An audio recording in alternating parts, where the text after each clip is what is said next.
Allez, salut les gars, aujourd'hui on se retrouve de nouveau sur le BTC face au dollar et surtout face à une vidéo qui va être destinée aux personnes intermédiaires et voire même avancées. Pourquoi ? Parce qu'on se retrouve ici sur une pattern qui est plutôt rare, exceptionnelle, quelque chose qu'on ne rencontre pas à tous les coins de rue et cette pattern s'appelle tout simplement un triangle en expansion et cette pattern qui peut-être vous parle est normalement également vu comme un mégaphone de bottom, mégaphone de top apparemment ici, c'est-à-dire qu'une continuité de la tendance en elle-même, tendance haussière précédente, continuité ici du mégaphone et donc de la consolidation avec l'expansion, c'est-à-dire la résistance et le support qui s'écartent petit à petit en expansion et non pas en contraction, et puis par après cassure de la résistance ici et par après continuité tout simplement de la tendance. Ça c'est un mégaphone, on va le regarder en Elliott bien sûr également sa construction et je vais vous expliquer pourquoi je pars dans un mégaphone. C'est-à-dire pourquoi je pars dans un triangle en expansion. Et pour ceux qui sont déjà un tout petit peu avancés, on va aller de toute façon après dans le PDF pour voir ça ensemble, mais j'ai ma WXY et c'est ça qui va engager toute la suite. Donc j'en parle également bien sûr durant cette vidéo aussi, mais juste avant, je voulais vous demander, c'est vrai que vous le savez, on a un Discord, mais c'est une vraie question, hein. Restez là, ceux qui se disent « Ah, je zappe parce que je sais la publicité pour le Discord », restez là, j'ai une question réelle. Vous savez qu'on a un Discord, et sur ce Discord, comme je vous l'ai dit, on a des PDF, etc. sur le money management, les vagues des Elliott, etc. On a les forums, on a les lives, on a plein de choses. Mais n'empêche, une question que je me pose, c'est est-ce qu'il n'y a pas finalement une énorme partie de ma communauté qui ne sait même pas ce qu'est Discord et finalement on n'ira jamais dessus? Est-ce que peut-être je devrais remettre en vente, comme je le faisais avant, également le PDF? Donc toujours laisser la proposition du Discord avec tous les PDF, etc., etc., les lives, etc. Bref, vous avez compris le Discord que je vous explique depuis maintenant plus d'un an.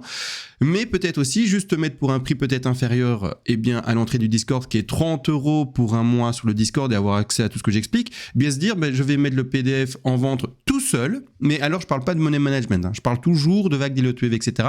parce que money management ce n'est pas moi qui l'ai fait, c'est quelqu'un, c'est un modérateur à moi qui est hyper agréable et super gentil, qui s'y connaît bien et qui nous a fait un truc de fou, d'accord? Donc je peux pas le vendre bien sûr celui-ci, mais c'est à dire que vagues d'Elliott que je vends depuis maintenant quasiment 6 ans, 6-7 ans sur YouTube, le reproposer à un prix inférieur à 30 €, je sais pas moi 25, 20 € par exemple, et peut-être que du coup les personnes qui ne veulent pas aller sur le Discord, qui ne connaissent même peut-être pas cette application, pourraient peut-être accéder de nouveau à ce PDF. Dites-moi dans les commentaires, oui, non, mauvaise idée, bonne idée, bref, même si vous n'allez pas l'acheter, juste de votre côté peut-être de businessman, entre guillemets, etc., votre point de vue commercial, etc., est-ce que je devrais le faire, oui ou non? C'est-à-dire proposer le PDF sur les vagues d'Elliott à un prix inférieur de 30 €, seul, sans avoir l'accès du coup au Discord, etc., qui peut-être ne parle pas à tout le monde et du coup est même une application peut-être inconnue pour beaucoup de monde, d'accord? Parce que moi, je vous cache pas que Discord, je connaissais pas avant de le lancer quasiment, hein. Vraiment, hein, c'est après discussion qu'on m'a appris que ça existait, je me dis oui, pourquoi pas, hein, en gros, hein. Bon, allez, let's go, maintenant on va retourner sur notre fameux décompte en lui-même. Du coup, j'ai agrandi l'écran et je vais vous montrer d'ailleurs dans le PDF après pourquoi est-ce que la règle en elle-même assez rare. C'est-à-dire que pour moi, je suis toujours dans ma 4, et c'est-à-dire que je suis toujours haussier, j'attends toujours une vague haussière, donc je suis ici dans ma construction en 1, en 2, en 3, conso horizontale en 4, et puis dernière 5 ici, puis par après on va compléter des degrés plus grands, top de 1, correction de 2, et là on parlera d'une correction un peu plus forte. Mais pour le moment, je suis toujours dans mon décompte haussier, et j'ai encore que 1, 2, 3, je fais 4 et j'attends 5, donc ici, tout ce que j'essaye de trouver au mieux sont des bonnes zones d'achat. On a ici, en l'occurrence, toujours pour ma part une WXY qui s'installe là devant. Alors j'étais dans des timeframes plus petites, hein, c'est-à-dire j'ai même été, il me semble, dans le quart d'heure pour essayer de lire ça au mieux. Je ne vois encore et toujours pour le moment que du WXY. Peut-être que c'est mea culpa, c'est-à-dire que c'est de ma faute et que effectivement c'est une autre configuration qu'une WXY, mais je ne la vois pas. C'est peut-être une flat non du coup parce qu'on touche même pas les 90 de retracement, mais c'est peut-être une ABC en zigzag juste. Mais je ne la vois pas. Personnellement, je la vois pas. Donc, je pars sur une WXY et alors, je vous l'avais dit, après WXY, soit il y a X et puis Z ou alors il y a rien. C'est pas vrai en vrai. Enfin, je veux dire, c'est vrai que la plupart du temps, il n'y a rien après en fait. Et donc, on peut être assez agressif et prendre des positions sur une WXY. Malgré tout, il y a encore quand même une pattern. Et vous l'avez de toute façon à l'écran. Je vous indique pas un truc faux aussi à l'écran. Et donc, je vais vous montrer ça dans le PDF bien sûr. Alors, où est le PDF que j'aille le choper? Où est-ce que je l'ai rangé ce bonhomme? C'est fou là, je l'avais ouvert pourtant. Attendez. C'est fou ça, il doit être ici quelque part.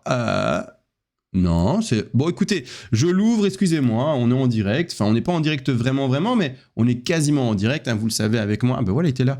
Il était là le bonhomme. Bon, je l'avais déjà ouvert. Et c'est-à-dire qu'on se retrouve ici. Donc, Premièrement, on a des triangles classiques. Donc ici, un triangle de contraction, triangle, ben voilà, justement, en expansion, triangle de barrière, etc. Pour moi, on se retrouve dans ce triangle-là. Donc A, B, C, D, E. Alors là, l'expansion est très fortement marquée. Ça peut être plus ou moins marqué, mais en fait, voilà l'idée, en tout cas, de l'expansion.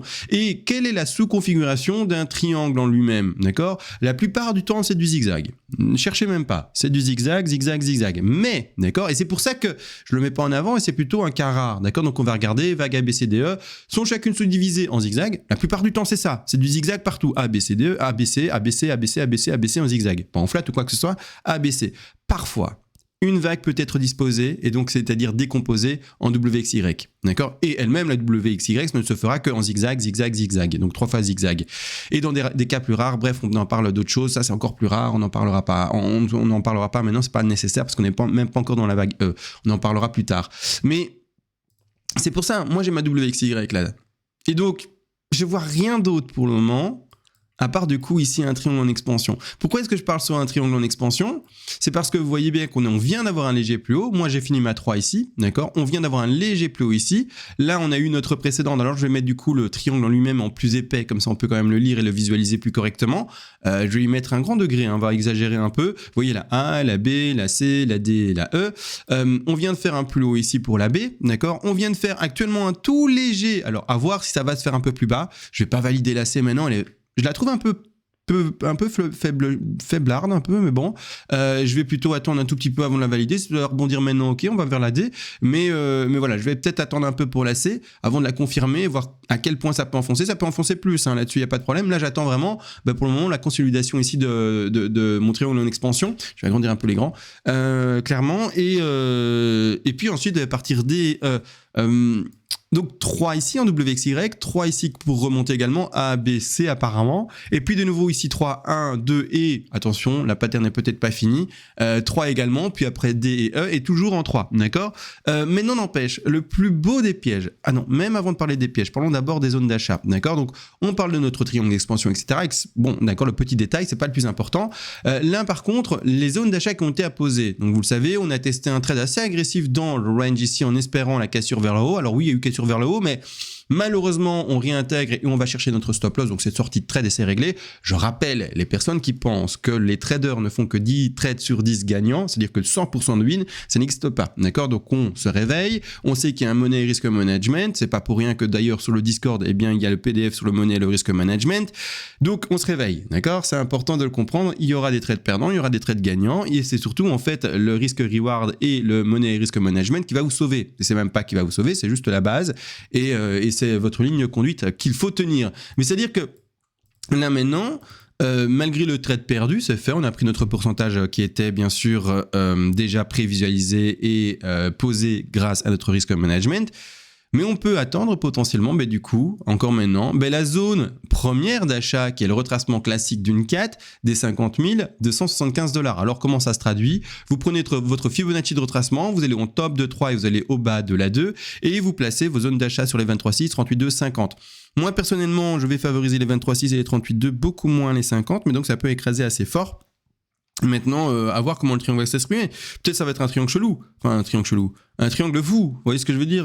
Bon, j'ai pas trop envie de croire à un triangle pareil, forcément. Mais non, c'est lui qui nous dira réellement ce qu'il va faire. C'est-à-dire, quand je dis lui, c'est le BTC. Et on verra. Mais en tout cas, moi, je favoriserais peut-être une correction assez faible sur les 23,6, 38,2 sans pour autant prendre vraiment la plus importante des entrées sur les 50% de Fibonacci. Le stop loss, lui, sera positionné du coup, encore un peu plus bas que les 50 pour être vraiment très très large. J'ai cliqué là-dessus quand même, ici, assez large, d'accord? Et à voir surtout par rapport à ceci, si oui ou non c'est intéressant par rapport au trade, et donc c'est-à-dire par rapport aux premiers TP qui vont être apposés. On va simuler qu'on rentre à hauteur de 33, 33, 33, donc c'est un cas d'école ici, avec un stop loss qui est positionné plus bas, d'accord? De cette manière, alors la time frame est trop petite, alors je vais me passer en daily, d'accord, je passe en daily, zoo, et donc on va simuler ça, hop, je vais mieux le faire de cette manière-là, comme ça c'est mieux, voilà, parfait, en daily, on voit bien les choses dites. Et c'est-à-dire que je reprends mon Fibonacci d'extension, je vais à la racine, je vais au top de 1, je vais en mon bas de 2, la 2 a bel et bien été cherchée 200%, donc c'est nickel de chez nickel, et on va faire la simulation comme si on avait pris nos trois zones, d'accord, 1, 2, 3. Les objectifs d'une 5, et donc ce qui est en bleu ici, sera, les 100, d'accord, ensuite les 161 et les 200 61,8, je vais faire le travail ici de ratio, et c'est-à-dire que je vais indiquer, pour commencer, le premier objectif, on s'en fout des autres en fait, même si c'est des TP, hein, take profit partiel, mais ce que je veux dire là maintenant, c'est pour le travail du ratio et du risque-reward finalement, le plus important, c'est le premier TP, d'accord, par rapport à la prise moyenne d'achat, et c'est pas autre chose, donc ceux d'après, on les calcule même pas finalement, d'accord, pour le RR, d'accord, donc c'est-à-dire que là maintenant, je vais retirer mon Fibonacci, je l'ai posé, hein, donc c'est-à-dire une prise de bénéfice ici aux alentours des 54 017 par rapport à un point d'entrée plus bas ici, et c'est-à-dire qu'à ce moment-là, je prends de nouveau mon unité longue, je simule mon entrée au milieu, même si on n'a pas été chercher tous ces objectifs-là, d'accord, on fait comme si on a fait du 33, 33, et donc tout le travail moyen, médian, pour trouver son premier TP et également son, finalement son RR, son ratio, et son risque-reward, se fera par rapport à cette zone-là, même si on les a pas tous pris, d'accord, parce que de toute façon, si le BTC ne devait prendre que cette zone-ci et puis rebondir, c'est pas grave, on a fait un travail avec, vous le voyez bien, ça n'irait que vers le bon en fait, ça irait que faire du bénéfice, etc. Donc c'est nickel, d'accord. Nous on fait comme si le BTC devait corriger un maximum et donc faire vraiment le trade le plus moyen, le plus, je sais pas comment l'expliquer, le plus médian. J'espère que je me fais comprendre. En gros, je vais essayer de le faire avec des flèches, d'accord. Je retire mon aimant, ça sera très simple. Pourquoi est-ce que je travaille par exemple pas mon ratio par rapport au premier objectif ici?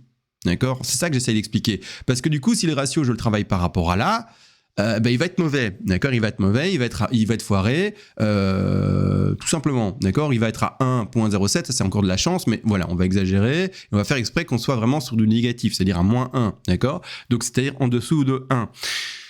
Mais pourquoi? Parce qu'en fait, nous, quand on met 3 paliers, c'est pas pour éviter ceci, d'accord? C'est pas pour rentrer à 100% là. L'objectif, c'est de rentrer, par exemple, ici, cas d'école. Hein, vous pouvez modifier ça, mais là, c'est pour l'exemple et la pédagogie en vidéo, mais à hauteur de 33.